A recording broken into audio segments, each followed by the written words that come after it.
আসসালামু আলাইকুম everyone, welcome to my channel enjoy life. আশা করি আপনারা সবাই অনেক ভালো আছেন। আল্লাহর অশেষ রহমতে আলহামদুলিল্লাহ আমি অনেক ভালো আছি।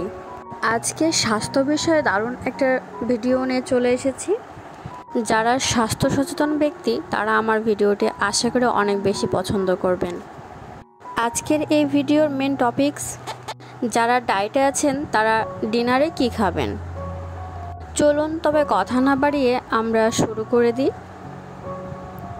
ডায়েটের সময় স্যালাড সবথেকে উপকারী খাবার। যত বেশি স্যালাড খাবেন তত আপনার উপকার হবে। এখানে রেখেছি শসার স্যালাড। এই স্যালাডটাতে আমি কোনো কিছু অ্যাড করিনি, জাস্ট শসাকে আমি স্লাইস করে নিয়েছি।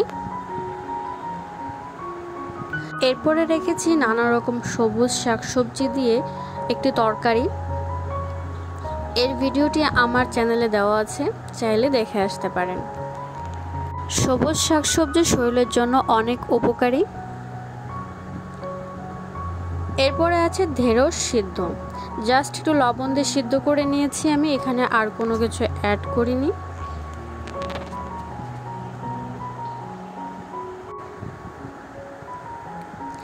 এরপরে আছে পেঁপে সিদ্ধ বা পাপায়া সিদ্ধ।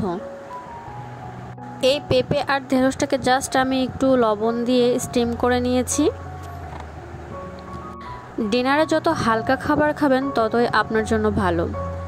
যেসব খাবারে ক্যালোরির পরিমাণ কম থাকে সেই সব খাবারই আপনারা ডিনারে খাবেন। আমি আমার রাতে ডিনারের জন্য জাস্ট এতটুকু খাবার রেখেছি। যারা নতুন ডায়েট করতে শুরু করেছেন তাদের জন্য আজকের এই ভিডিওটা বেস্ট। আমাদের প্রত্যেকেরই স্বাস্থ্য নিয়ে সচেতন থাকা উচিত। আশা করি আমার ভিডিওটি আপনাদের অনেক ভালো লেগেছে। আর যদি ভালো লেগে থাকে অবশ্যই লাইক, কমেন্ট, শেয়ার করবেন প্লিজ। আর যদি আপনাদের কোনো কিছু জিজ্ঞাসা করা থাকে অবশ্যই আমাকে কমেন্ট বক্সে জানাবেন। আমি চেষ্টা করব আপনাদের প্রশ্নের সঠিক উত্তরগুলো দেওয়ার। হেলদি ডায়েট নিয়ে যদি কোনো রেসিপি আপনাদের জানতে ইচ্ছা করে অবশ্যই আমাকে জানাবেন। আমি আপনাদের ইচ্ছে অনুযায়ী রেসিপিগুলো শেয়ার করতে চাই। এই ডায়েট নিয়ে বিভিন্ন ধরনের রেসিপি আমার চ্যানেলে শেয়ার করা আছে, আপনারা চাইলে দেখে নিতে পারেন। ভিডিওর প্রথম থেকে শেষ পর্যন্ত আমার সাথে থাকার জন্য অসংখ্য ধন্যবাদ। আজ এই পর্যন্তই। আল্লাহ হাফেজ। আসসালামু আলাইকুম।